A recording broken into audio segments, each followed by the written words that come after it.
Do you want to relax? Are you having trouble sleeping or focusing? CBD reduces anxiety, chronic pain, seizures, PTSD, depression. Try our CBD gummies or chocolates. You will be very satisfied. Visit cbdcollections.net. cbdcollections.net. cbdcollections.net.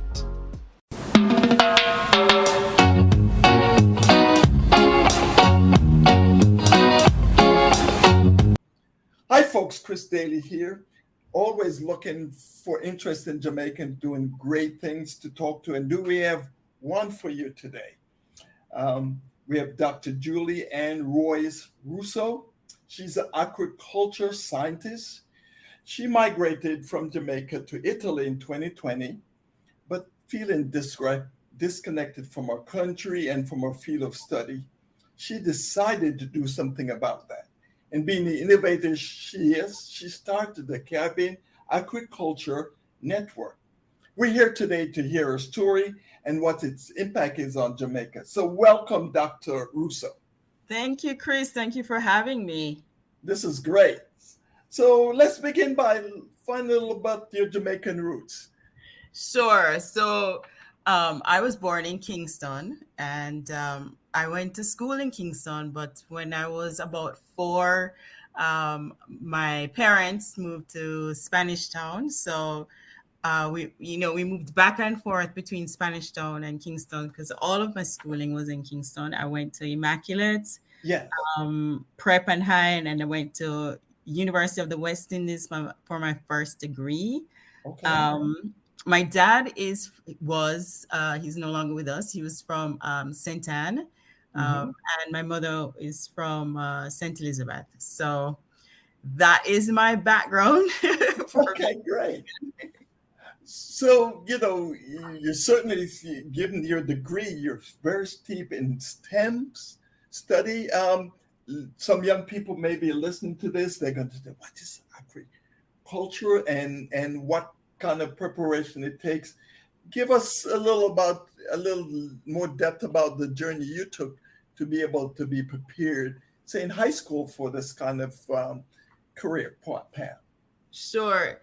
So aquaculture is not something that I think to this day is not something that's really on the foremost or the agenda as a career. If you talk to anybody that is probably my generation or under, kind of fell into the field because as you know, we didn't really have too many choices. In my day, maybe it's a bit different now.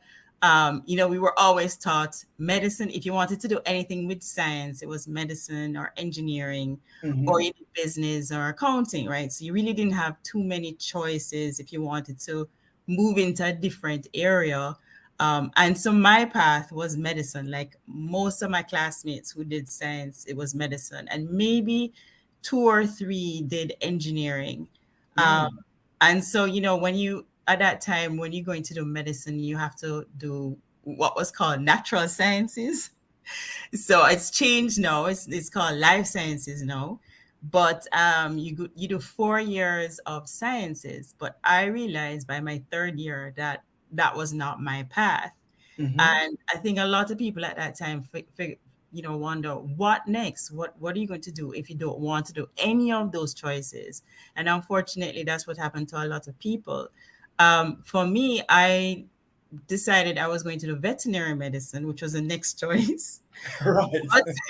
But then there were no schools in the Caribbean at that time for veterinary medicine. You had to go abroad. So I ended up working at Bodu's Agricultural Research Station, and that's how my path into agriculture started. Because you either went to the agricultural school, but if you went to University of the West Indies, there was no agriculture path. You probably had to go to Trinidad, and I was in Jamaica. So my path was that I ended up getting a scholarship and I did animal sciences, which I had never heard about. Okay. I went abroad to school, and that really, once I left Jamaica, it really opened up my eyes to what other choices there were. And when I did that, I came back for 3 years, but then there were no jobs. And then that's how I ended up in aquaculture. I worked at the first shrimp hatchery that opened up in Jamaica. Ah, And that's really influenced what aquaculture was all about. Because, like I said, I never studied it at school, really. I did marine sciences. I did every other science but aquaculture. okay. So I decided I wanted to go back and do my graduate studies, and I migrated, and that's when I ended up doing my PhD, and that truly opened up my mind to what aquaculture is. So, which is technically the farming of aquatic organisms. So, you have Wonderful. All right. livestock. Now you have farming of fish, you have farming of like conch, oysters, anything to do with water, even plants, right? So you have sea vegetables, Right. you have ornamental fish. So it's a huge field, and it really opened up my mind to it. This is great. So you've been this bold and stepping out to some of these traditional roles. Were there family members who were? How did your family react to this, and were the others who supported your paving your own path here? I nobody knew what it was. Okay, they just know you're bright and they're going to support you regardless of what you. Well, not really, because if you don't choose medicine, it's like my father was like, "Well, you're not doing medicine. What are you doing?" Right. So I think it took them a while to even understand. The path of agriculture is not something that was really elevated. Mhm. Unfortunately, because when I went to school, agriculture, I went to school at University of Florida in the States. It is some 75% of the economy is food. And Right. that's not something that was really elevated to me when I went to school. And then from there, you have food sciences, you have manufacturing of food, you have the science that goes into the production of the food. So Hmm. I did all of those sciences, biology, chemistry, microbiology, which at that time you never thought of as sciences for aquaculture. Right. Right. So I really believe now that they're talking a lot more about STEM. STEM is the science, technology, engineering, and math. I believe that we should really start talking about aquaculture to now be put into this category. So more people in Jamaica can think outside of the box of just not medicine or engineering. They can go into, a different field, that's science. So you're proposing we do STEAM. STEM. Steam. This is We great. need some steam. Exactly. Well, let's talk about that because you came back and your first work was in budding industry. You said you're doing skunk and those kind of and um, sea, and then you mentioned seaweed. What's the Well, my work was in and shrimp, shrimp? Yeah. So shrimp and ornamental all right. fish. So these are high premium kind of products. Um, Tell us about what was your daily activities in that type of work? Well, the at the shrimp hatchery, I started out quite young because I had just done my master's. So I was an algae technician. So we had to Okay. make the food for the shrimp. So that Ah, was my job, creating the algae, which went through a very scientific process. It was, it had to be very clean, sterile, in that sense. Then I went on to be a manager for an ornamental fish farm, and that fish farm did a lot of exporting of aquarium fish, like betas and different types of fish that you've probably seen in an aquarium, freshwater hmm. fish. That did a lot of exporting. So these kinds of fields you also have in Jamaica, tilapia farming. So it's not only for food, which is tilapia or shrimp. You can also have just to make an income, which is ornamental fish or growing aquarium plants. So in that sense, it really opens up a field to have people who don't go into traditional fields can now go into something that can make some money. Good. So let's talk about you mentioned like ornamental fish could actually, it's an export product. And how do you see it right now? Jamaica, I think, exports probably 60% of its food supply. Given if we can develop these kind of stuff, what kind of impact you see it having on our food supply chain? So at the moment, I mean, the United Nations is really trying to expound aquaculture to be something considered for our food supply because it takes up less, it can take up less space, and it can take it's actually, products like fish are very high in protein, they provide essential nutrients. So this is something that we want people to, we want people to have a healthy diet. It has omega-3s. So you want people to start eating more fish products, more aquaculture products. But at the moment, there needs to be more support in terms of, like finances, technical services. I think we don't have enough of that, and we don't have enough of an ongoing technical support to people who are interested in small farming. So you may have support for very large farmers and people that may have the money to do this, but there's not enough for smaller farming. And this is where we really need to start focusing for people to provide their own food, like backyard farming. Right. So it's to put in place an ecosystem for one of these seem like it's rather expensive. Can you speak to some of that? What it takes to set up a business on a small scale? So I can't give you numbers, but what I do suggest is that because, the way things are in Jamaica and the resources are very limited, what I would suggest is that anyone who is interested in starting an aquaculture business to prepare a well-detailed business plan. And then based on the needs, that's when you can like seek out funding from resources, that are available, or maybe partner with larger farms to help them. So I think I would advocate more for people to really look into creating that business plan, because I don't think a lot of people really do it to that detail to understand. But depending on I think you can manage it on a small level, right now. And I think that's what we're advocating for, the small backyard farmers. Right. So for those, because one of the first jobs you talk about to be able to develop feed source, I say, for these fish, and you have to check the water acidity and all of that, right? So there are government certification and checks that has to take place with these enterprises, I'm assuming. So the government of Jamaica has the aquaculture and fisheries section. Yeah, the quality of.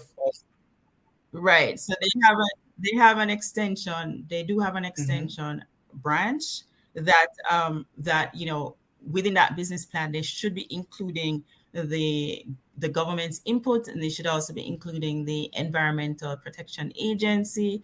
So within that business plan is to map out all the resources that are available to make sure that their production systems, meet the certification required. And that's where the network, I formed this network is to be able to connect people together to help them to get some of the resources and to direct them into the places in which they need to really think about when deciding to go into any kind of aquaculture production. Okay, so tell us a little about what motivated you. You're in beautiful Italy. Are you in southern Italy or northern Italy?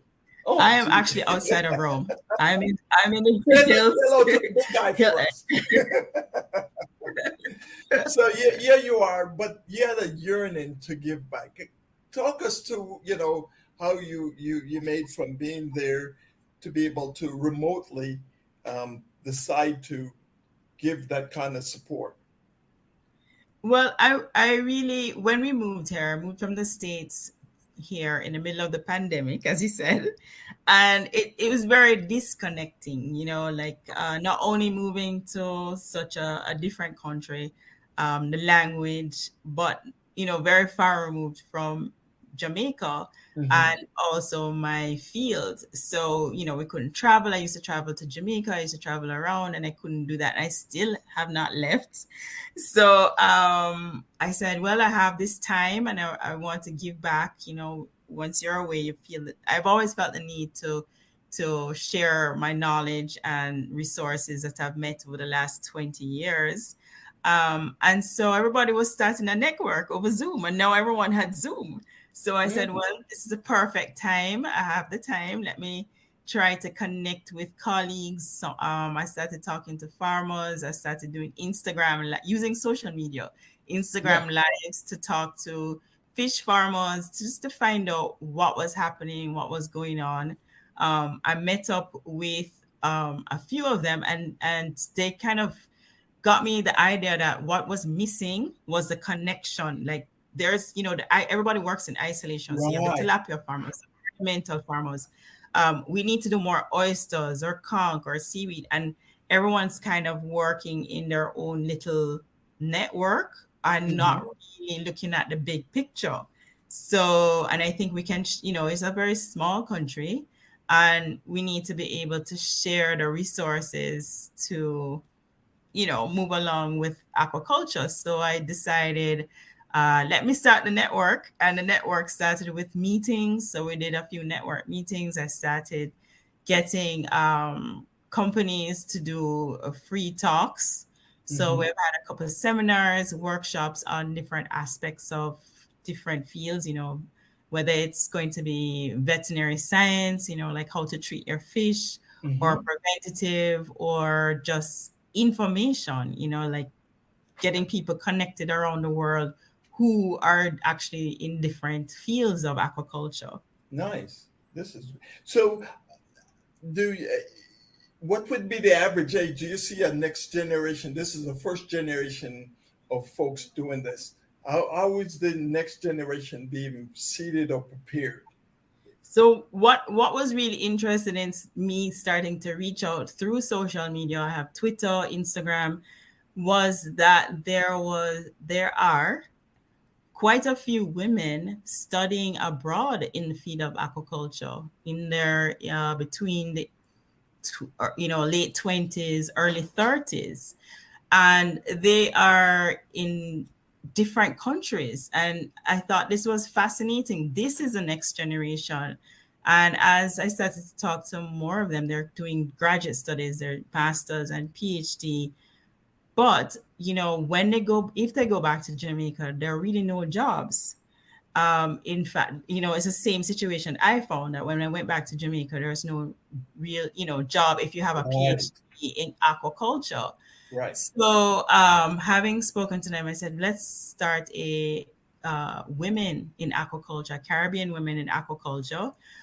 We had one meeting, and they were really trying to build on this, and for us as women to sort of become the leaders within the Caribbean, Mm. and to come up and brainstorm with ideas. How can we make this sustainable for, like you said, for the next generation? You Right. how can we get that? Because there are people coming to the network who are interested, but it's like you said, where do they go? Is it just, can they afford to start a farm, or can they do other things within aquaculture, which they can? Because we need more researchers, we need more, and Hmm. designers, innovators, to make aquaculture affordable and sustainable. And at the moment, there are no schools, or whether technical or university or secondary, that is teaching aquaculture in Jamaica. And I think in other Caribbean islands, we don't have any one school dedicated to aquaculture. And so that's why they all have to go abroad to study. Right. And we want to bring that back home. So we want to be able to, in the long term, maybe have more classes or workshops within the islands themselves. So the two questions get prompted. First is the gender issue. It's a women-led initiative, and how are people adapting to that? Are they welcoming this type of engagement, and are you getting any pushback in it, or is it pretty supportive? No, not at all. I have always found Jamaica to be very, at least, compared to working in the States. Yeah. Again, I managed a fish farm when I was 27 that was majority men. And I have never had an issue working in Jamaica as a woman. I think characteristically, women in Jamaica have always, we had a woman prime minister, right? Right. Women in Jamaica have always been in these roles. And having gone to Immaculate, we were always Empowered. told we can do exactly, we're empowered. We can do anything we want to do. I did find a lot of problems when I went to the States. However, as a Black woman, immigrant, or you name it, Yeah. there was always an issue. But no, I think it is encouraged, and I think it's not really about being a woman. I think it's about how can we use our skill sets and our knowledge to elevate aquaculture in Jamaica. And like I said, because we have so many of these women who are doing higher studies, Yes. we really need to utilize their knowledge and their intelligence. And I saw it's not Jamaica; it's a Caribbean-based Right. initiative. How did that come about? That you find women in other islands that are of similar mindset to be able to form this kind of community? So we're searching. Okay, so the internet. We're searching for all the women in the Caribbean because it's, we share similar resources, we share similar culture. And because the resources are so limited, I think, resources meaning like the knowledge and that we have, if we can bring everybody together to work together, I think it's a benefit for the region. I think that's the way that we really should go and not really isolate ourselves anymore.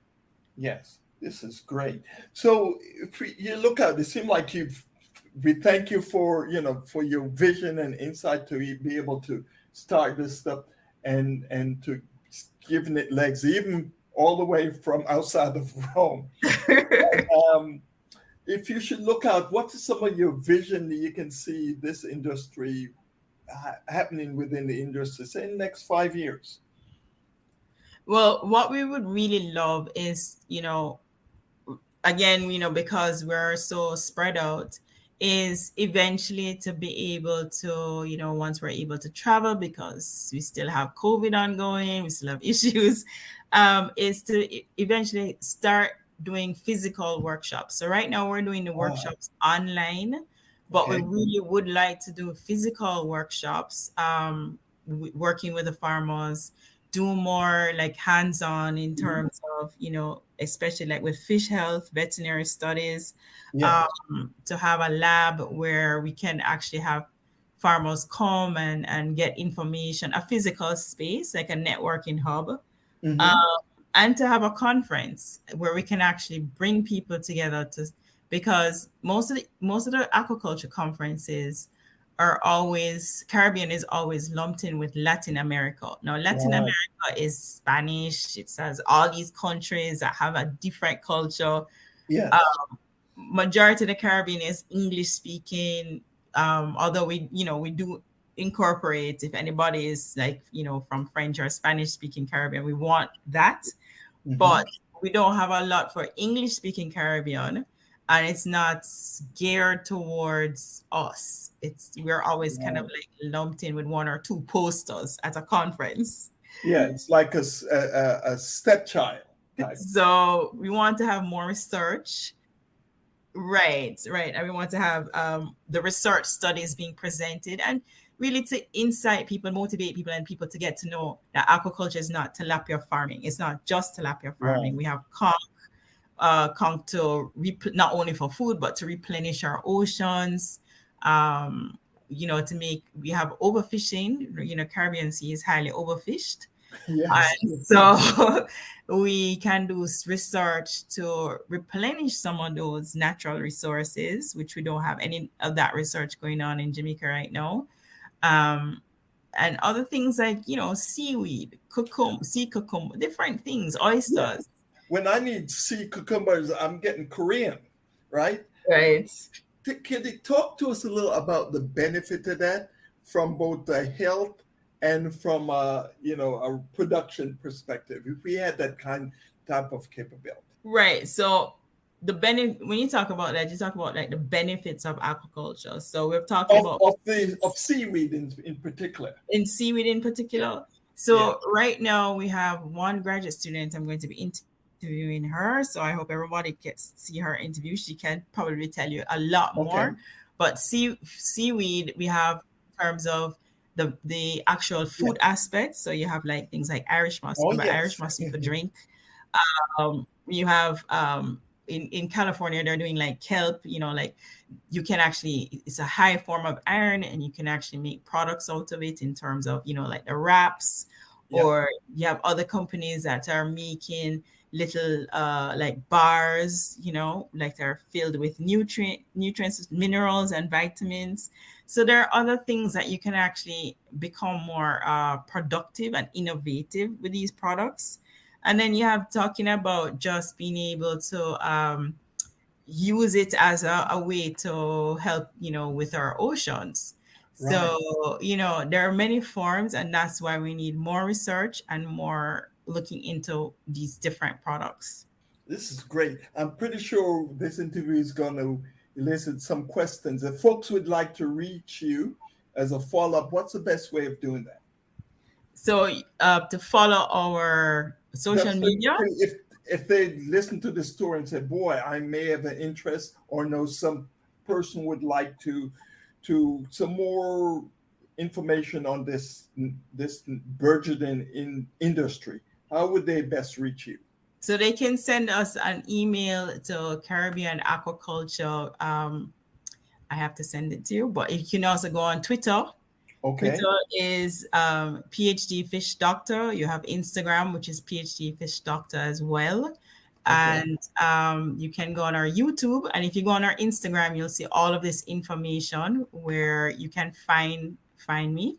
Okay. Fish Doctor. Okay. Right. Oh, and our email is Caribbean Aquaculture N876@gmail.com. Repeat that again. So Caribbean Aquaculture N876. Okay, like the air code, at gmail.com. Wonderful. Well, Doc, this has been so good. Do you have any parting wisdom for our audience today? Sure. At this time, I would say stay healthy and keep connected. Wow. We thank you that you're staying connected even all the way from outside of Rome and having such a major impact on a burgeoning industry in our country and on our Caribbean. Thank you so much, Dr. Russo. And thank you so much for having me, Chris. It was a pleasure.